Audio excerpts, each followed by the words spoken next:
Kita ikuti Sinau Bareng, Sinau Bareng, Sinau Bareng di Radio Gemilang. Kawas Bayu sahabat Gemilang, Assalamualaikum warahmatullahi wabarakatuh. Salam sejahtera untuk kita semua. Om Swastiastu, Namo Buddhaya, salam kebajikan, Rahayu.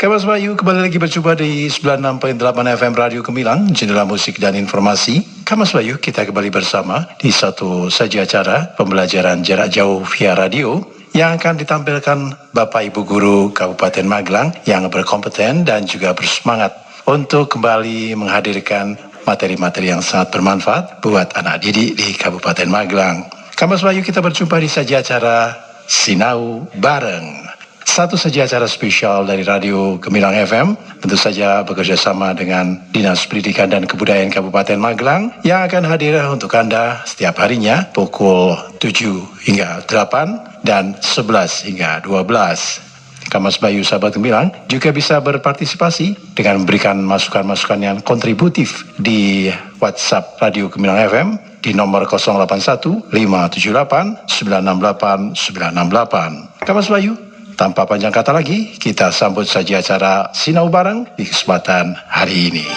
Sinau Bareng di Radio Gemilang. Assalamualaikum warahmatullahi wabarakatuh. Selamat pagi Kang Mas Bayu, 96.8 FM Radio Gemilang, jendela musik dan informasi. Apa kabar sahabat Gemilang? Semoga kita selalu diberi kesehatan dan kelancaran dalam melaksanakan aktivitas hari ini dan pandemik COVID-19 segera berakhir. Amin. Terima kasih kepada Kepala Diskominfo Kabupaten Magelang yang telah bekerja sama dengan Disdikbud Kabupaten Magelang dan Radio 96.8 FM Radio Gemilang, jendela musik dan informasi dan terselenggaranya acara ini. Terima kasih kepada yang terhormat Kepala Disdikbud Kabupaten Magelang Bapak Aziz Amin Mujahidin MPD beserta jajarannya, pengawas SD K3S SD Kabupaten Magelang dan juga rekan-rekan KK kelas 5 Kabupaten Magelang. Tidak lupa juga terima kasih kepada Bapak Ibu yang selalu setia dan sabar mendampingi putra-putrinya belajar di rumah agar putra-putrinya tetap semangat belajar.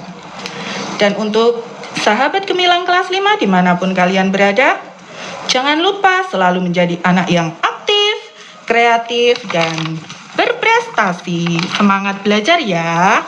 Bersama saya Bu Nur Ulil Bariroh, ditemani oleh Bapak Agus Ristiono, akan menemani pagi sahabat Gemilang semua dalam acara pembelajaran jarak jauh atau daring kelas 5. Selamat pagi Pak Agus. Selamat pagi Bu Ulil. Selamat pagi Kang Mas Bayu, 96.8 FM Radio Gemilang. Pada saat pandemi ini banyak cara yang dilakukan guru dan siswa untuk melaksanakan pembelajaran. Nah, pembelajaran online merupakan cara yang efektif. Salah satunya melaksanakan pembelajaran jarak jauh melalui radio seperti yang kami lakukan sekarang ini. Sahabat Gemilang, dalam kesempatan kali ini saya akan menyampaikan pembelajaran kelas 5 tema 4 muatan PKN dan IPS.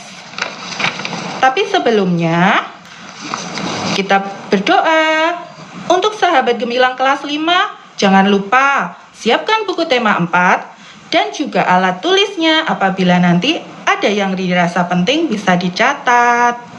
Pak Agus, saya kok kangen ya sama anak-anak didik saya. Kangen suasana kelas, kangen belajar tatap muka. Sudah kira-kira hampir 7 bulan jarang sekali berinteraksi langsung dengan anak-anak. Iya ya Bu. Dah lama ternyata. Saya juga kangen dengan suasana kelas. Tapi alhamdulillah Bu, kita masih tetap bisa berinteraksi dengan murid-murid melalui grup WA. Masih dapat berkomunikasi bersama seperti di dalam kelas juga kan? Dan alhamdulillah kita tetap dapat melakukan kewajiban kita untuk memberikan atau menyampaikan pembelajaran kepada anak-anak, sehingga anak-anak hebat tetap dapat mendapatkan haknya sebagai murid. Alhamdulillah, memang Pak. Dengan adanya grup WA, kita tetap masih dapat selalu berinteraksi dengan orang tua wali murid dan anak-anak. Jadi kita sebagai guru dapat melaksanakan tugas dan kewajiban kita untuk anak-anak didik, supaya anak-anak didik tidak ketinggalan pelajarannya. Nah, dari semua kejadian di atas merupakan salah satu contoh hak, kewajiban, dan tanggung jawab antara guru dan siswa di sekolahan. Masih ingatkah sahabat gemilang apa pengertian hak, kewajiban, dan tanggung jawab itu? Dan apa itu interaksi atau interaksi sosial? Pintar sekali anak hebat, sahabat gemilang semuanya. Hak adalah segala sesuatu yang harus didapatkan oleh setiap orang yang telah ada sejak lahir, bahkan sebelum lahir. Contohnya tadi adalah anak mendapatkan pelajaran. Kewajiban adalah segala sesuatu yang harus dilaksanakan. Contohnya guru memberikan pelajaran ataupun tugas. Sedangkan tanggung jawab merupakan kesadaran manusia akan tingkah laku atau perbuatan, baik yang disengaja maupun yang tidak disengaja. Contohnya, mengoreksi dan memberikan nilai pekerjaan siswa. Nah, ketika hak dan kewajiban kita laksanakan dengan penuh tanggung jawab, maka tidak mengganggu hak dan kewajiban orang lain. Dengan begitu, akan tercipta kehidupan yang rukun dan damai. Kali ini kita akan belajar tentang jenis-jenis tanggung jawab warga masyarakat dan contohnya, serta mengidentifikasi unsur-unsur interaksi sosial di berbagai bidang kehidupan. Jadi, antara hak dan kewajiban serta tanggung jawab itu saling berhubungan. Menghormati hak setiap orang adalah kewajiban kita. Kewajiban kita melakukan dengan rasa tanggung jawab, karena tugas dan kewajiban yang harus kita laksanakan merupakan tanggung jawab kita. Nah, tanggung jawab ada bermacam-macam juga. Ada tanggung jawab terhadap diri sendiri, kepada keluarga, dan tanggung jawab kepada warga masyarakat. Sahabat gemilang kelas 5, mari kita dengarkan lagu tentang hak dan kewajiban anak berikut. Sahabat gemilang kelas 5, tanggung jawab kepada diri sendiri, contohnya jangan berbohong, jaga kebersihan diri. Contoh tanggung jawab kepada Contoh tanggung jawab kepada keluarga adalah mematuhi aturan keluarga, menjaga nama baik keluarga. Sekarang kita ke jenis-jenis tanggung jawab warga masyarakat. Antara lain, 1. Memelihara ketertiban dan keamanan hidup bermasyarakat. 2. Menjaga dan memelihara rasa persatuan dan kesatuan masyarakat. 3. Meningkatkan rasa solidaritas sosial terhadap sesama anggota masyarakat. 4. Menghapuskan bentuk-bentuk tindakan diskriminasi dalam kehidupan masyarakat untuk menghindari disintegrasi masyarakat, bangsa, dan negara. Dalam melaksanakan hak dan kewajiban serta tanggung jawab, terjadi interaksi sosial tidak? Ya, benar sekali, terjadi interaksi. Karena pengertian dari interaksi sosial adalah hubungan timbal balik antara dua orang atau lebih, atau suatu hubungan antara individu dan. Karena pengertian dari interaksi sosial adalah hubungan timbal balik antara dua orang atau lebih, atau suatu hubungan antar individu dan saling mempengaruhi satu sama lain, baik itu dalam hubungan antar individu, antar kelompok, maupun antar individu dan kelompok. Interaksi sangat dibutuhkan untuk kehidupan bersama, sebab individu tidak dapat hidup tanpa individu lainnya. Begitu kan sahabat gemilang? Iya, tetapi masih ingat kan? Sekarang masih COVID, jadi jangan lupa harus jaga jarak untuk memenuhi kebutuhan hidup sehari-hari seperti sandang, pangan, dan papan, juga kebutuhan lainnya seperti kebutuhan pendidikan, kebutuhan kesehatan, dan lainnya terpenuhi dengan melakukan interaksi sosial. Selain untuk memenuhi kebutuhan hidup, interaksi juga merupakan sarana untuk mencapai tujuan bersama. Tapi jangan lupa, dalam melakukan interaksi sosial, untuk sekarang ini tetap mengikuti protokol kesehatannya ya sahabat gemilang. Jangan lupa pakai masker. Jadi Bu, sebenarnya kita dari lahir secara tidak langsung sudah melakukan interaksi sosial ya. Kan berhubungan dengan ibu, bapak, kakak, adik, saudara, tetangga, teman-teman, bu guru, pak guru, dan makhluk hidup lainnya. Benar sekali. Karena manusia dari lahir di dunia selalu hidup bersama dengan manusia lain sampai akhir hayatnya. Selalu terlibat dalam interaksi sosial melalui pergaulan masyarakat. Maka dari itu manusia disebut makhluk sosial. Dalam melakukan interaksi sosial, bisa secara langsung maupun tidak langsung.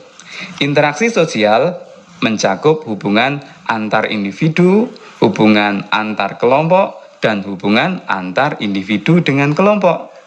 Dan juga interaksi terhadap lingkungan, ekonomi, politik, sosial, budaya, dan moral. Nah, sekarang seperti yang kami lakukan antara Pak Agus dengan saya, melakukan percakapan merupakan contoh salah satu interaksi sosial antar individu antara Pak Agus dan saya. Kemudian saya ataupun Pak Agus menyampaikan materi melalui siaran radio seperti ini untuk sahabat gemilang semuanya. Sebagai pendengar merupakan contoh interaksi individu dengan kelompok. Saya akan memberikan contoh lainnya. Misalnya, saya di dalam kelas yang anak-anaknya sudah terbagi di dalam beberapa kelompok belajar. Ketika Bapak berbicara dengan salah satu murid itu terjadi interaksi antara individu atau antar individu. Ketika saya menjelaskan materi pelajaran untuk anak-anak semua di kelas itu terjadi interaksi individu dengan kelompok. Ketika kelompok belajar saling bertukar pendapat, maka terjadi interaksi antar kelompok. Setiap hari diadakan piket, maka terjadi interaksi manusia dengan lingkungannya. Nah, itu contoh di dalam kelas. Jadi ingat kelas nih Pak. Ingat anak-anak. Manusia di Indonesia yang hidup tersebar di berbagai wilayah memiliki beragam karakteristik. Karakteristik antara satu wilayah dengan wilayah lainnya itu berbeda-beda. Oleh karena itu, setiap warga negara Indonesia hendaknya menjaga interaksi yang baik. Dalam interaksi pasti terjadi berbagai macam permasalahan. Permasalahan dalam interaksi sosial itu disebut dengan dinamika interaksi. Interaksi sosial ada yang mengarah kepada persatuan dan juga mengarah kepada perpecahan. Untuk itu, sahabat gemilang semuanya, kita perlu menghindari interaksi yang mengarah kepada perpecahan. Kita harus menjaga persatuan dan kesatuan supaya keutuhan negara Kesatuan Republik Indonesia tetap terjaga. Sahabat gemilang semuanya, kira-kira interaksi sosial yang mengarah ke perpecahan itu contohnya apa saja? Nah, benar sekali. Berkelahi, tawuran belajar, mengejek-ngejek teman, itu merupakan interaksi yang mengarah ke perpecahan, makanya kita tidak boleh melakukannya. Kemudian contoh interaksi sosial yang mengarah pada persatuan, misalnya kita bersama-sama membersihkan lingkungan sekolah, bergotong royong membersihkan lingkungan masyarakat, atau membersihkan saluran air. Anak-anak hebat sahabat gemilang semua, interaksi sosial terjadi karena adanya kepentingan pemenuhan kebutuhan masyarakat di berbagai bidang seperti ekonomi, politik, moral, dan sosial budaya. Mari kita bahas satu-satu ya. Yang pertama adalah bidang ekonomi. Bidang ekonomi hubungannya dengan pemenuhan kebutuhan pangan, sandang, dan papan. Bisa juga berupa barang dan jasa. Interaksi dalam ekonomi dapat kita jumpai di pasar atau tempat perbelanjaan. Secara umum, interaksi ekonomi itu ditandai dengan proses transaksi dengan menggunakan uang. Yang kedua, interaksi di bidang politik. Jenis kepentingan ini digunakan oleh para anggota pemerintahan dan anggota partai politik untuk menjalankan kekuasaan negara. Di dalam kepentingan politik terdapat juga kepentingan keamanan dan pertahanan.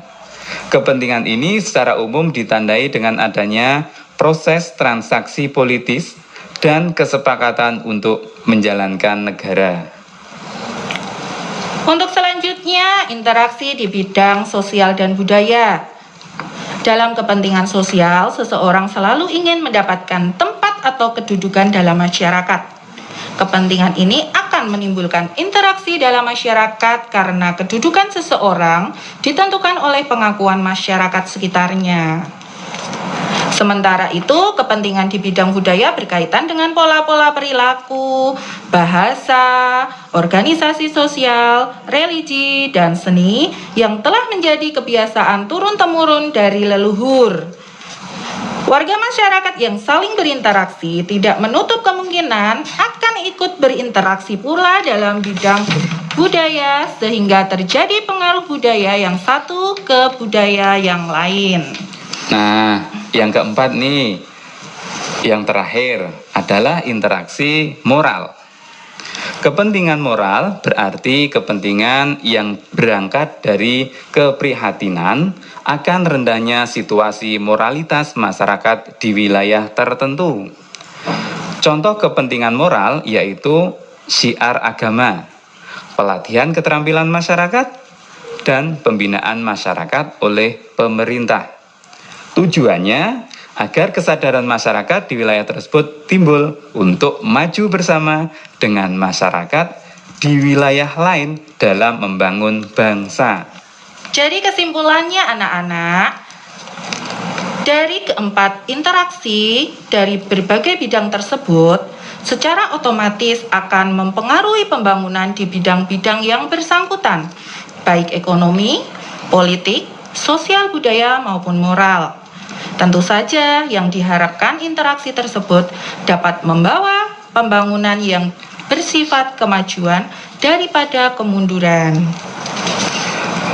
Anak-anak hebat, sahabat gemilang semuanya, demikian pembelajaran kelas 5 dari kami. Bila ada salah kata, kami mohon maaf yang sebesar-besarnya. Jangan lupa tugasnya ya. Jika sudah selesai, dapat kalian kumpulkan kepada bapak atau ibu guru kalian masing-masing. Dan untuk sahabat gemilang yang tidak dapat menyimak dari awal, dapat kalian simak kembali di channel Diskominfo Kabupaten Magelang. Sahabat gemilang semuanya, terutama anak-anak kelas 5, tetap semangat, jadilah anak yang aktif, kreatif, dan berprestasi. Semangat ya! Saya Bu Ulil. Bersama saya Pak Agus. Mohon diri. Terima kasih atas perhatiannya. Selamat melanjutkan aktivitas kembali. Tetap stay tune di Gemilang 96.8 FM Radio Gemilang, Jendela Musik dan Informasi. Wassalamualaikum warahmatullahi wabarakatuh. Sinau bareng di Radio Gemilang. adik-adik siswa, sahabat gemilang, demikian tadi kebersamaan kita di program Sinau Bareng bersama para Bapak Ibu Guru yang berkompeten dan bersemangat serta berdedikasi dari Kabupaten Magelang. Semoga Kamas Bayu, anak didik semuanya selalu diberi kesehatan dan kita bisa berjumpa lagi di lain kesempatan. Kamas Bayu, dari Kabinsial kami ucapkan wassalamualaikum warahmatullahi wabarakatuh. Om Santi Santi Om Namo Buddhaya. Salam kebajikan, Rahayu. 96.8 FM Radio Gemilang, jendela musik dan informasi.